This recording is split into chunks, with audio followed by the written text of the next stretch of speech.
নমস্কার দর্শক বন্ধুরা, অ্যাস্ট্রোভাইব চ্যানেলে আপনাদের সকলকে স্বাগত। লোকে বলে থাকে যার শেষ ভালো তার সব ভালো। তা মেষ রাশির জাতক জাতিকাদের জন্য ২০২৪ সালের শেষ মাস ডিসেম্বর মাসটা কি ভালো যেতে চলেছে? ভালো গেলে কতটা ভালো যেতে চলেছে? এই পুরো বিষয়টাই আজকে শ্রী মুখার্জির থেকে জেনে নেব। আচ্ছা মুখার্জিদা, এই যে মেষ রাশির ডিসেম্বর মাস ২০২৪ কিরকম যেতে চলেছে? প্রথমে স্বাস্থ্য দিয়ে শুরু করুন। মানে স্বাস্থ্যর বিষয়টাই বলুন। কারণ এই সময় ওয়েদার চেঞ্জ হচ্ছে, সবাই ঠান্ডা গরম লাগার একটা ব্যাপার রয়েছে। তো মেষ রাশির কিরকম যাবে স্বাস্থ্যের দিক থেকে? নমস্কার, আপনাদের সকলকে স্বাগত জানাই। রোজের মতন আজকেও একটা লাইন বলবো আপনাদের।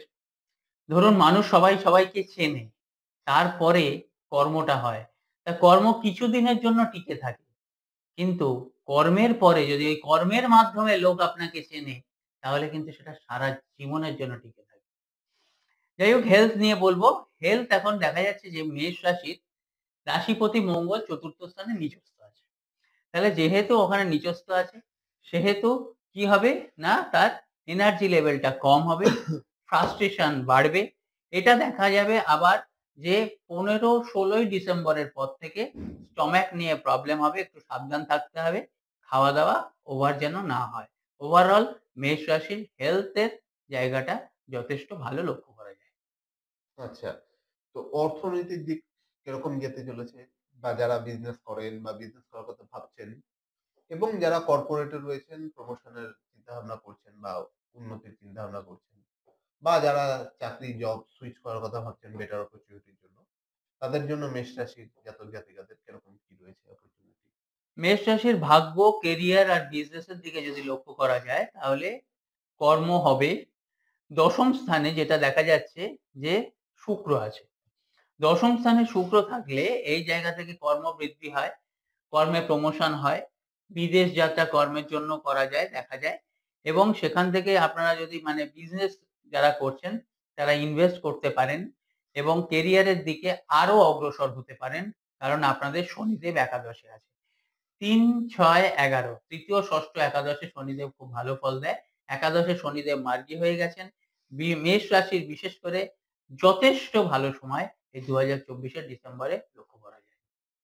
আর রিলেশনশিপ নিয়ে কিরকম কি হতে পারে? যে যারা রিলেশনে রয়েছেন বা এই সময় বিয়ের সিজন আসে, অনেকেই নতুন রিলেশনে নতুন সম্পর্কে জড়ান। আর যারা অলরেডি রিলেশনে রয়েছেন বা বৈবাহিক জীবনে রয়েছেন তাদের জন্য আপনি কি বলবেন? বা তাদের স্থানটা কিরকম কি রয়েছে? মেষ রাশির জায়গায় মেষ রাশির যে ৫ম স্থান, ৫ম অধিপতি রবি। এই জায়গা থেকে দেখা যাচ্ছে নতুন কানেকশন আসবে। যারা এতদিন ভেবেছিলেন যে হ্যাঁ, জীবনে কেউ আসবে কিনা সেইখানে একটা যোগ দেখা যায়। ডিসেম্বর মাসে বিশেষ করে বিবাহিত জীবন নিয়ে যদি বলা যায় তাহলে পার্টনারশিপরা মানে যে পার্টনারশিপের যে রিলেশনটা সেটা পজিটিভ হবে। ওভারঅল প্রেম এবং পার্টনার মানে বিবাহিত জীবন খুব ভালো। আচ্ছা। আর বিদ্যাস্থান? বিদ্যাস্থান যেটা দেখা যাচ্ছে যে ৫ম পতি থেকেই বিদ্যা দেখা হয়। এখানে বিদ্যার নতুন স্টার্টিং হবে। স্টেবল পজিশন এ থাকতে হবে। আরো কনসেনট্রেশন দিতে হবে এবং ভালো কর্মের বা ভালো কর্ম বললে ভালো অ্যাডমিশন বা ভালো পরীক্ষার রেজাল্ট আশাই করা যায়। 15 ডিসেম্বরের পর কিন্তু মোটের উপর শুভ মেষ রাশির বিদ্যাস্থান। আচ্ছা। তো আ মোটামুটি ভালোই যাচ্ছে মেষ রাশির। তো এখানে আ আর কিছু আরেকটু বেটার যাদের একটু খারাপ যাচ্ছে বা শরীর স্বাস্থ্য যেগুলো আপনি বললেন একটু দেখার ব্যাপার আছে। তো সেক্ষেত্রে তাদের মানে মেষ রাশির জাতক জাতিকাদের কোনো টিপস বলুন বা কোনো উপায় যাতে আরেকটু বেটার করা যায় বা বেটার থাকা যায়। মেষ রাশির উপায় বলতে যেটা দেখা যাচ্ছে যে হনুমান চল্লিশা যদি মঙ্গলবার থেকে শুরু করে রোজ পাঠ করেন খুব ভালো। হনুমান চল্লিশা রোজ পাঠ করতে। কবার করে পাঠ করবে বা দিনে একবার করেই করুক। মন দিয়ে যদি বিশ্বাস করে একবার করে তাহলেই যথেষ্ট। সকাল সন্ধ্যা করা উচিত। কিন্তু সকালবেলা একবার করে করলেই আসল আচ্ছা, কথাটা হচ্ছে মন এবং বিশ্বাস। মন এবং সেটা দিয়ে বিশ্বাস। করলে একবার করলেই যথেষ্ট। আচ্ছা, আচ্ছা। তাহলে দর্শক বন্ধুরা আপনারা জানতে পারলেন মেষ রাশির জাতক জাতিকাদের কিরকম যেতে চলেছে ডিসেম্বর ২০২৪।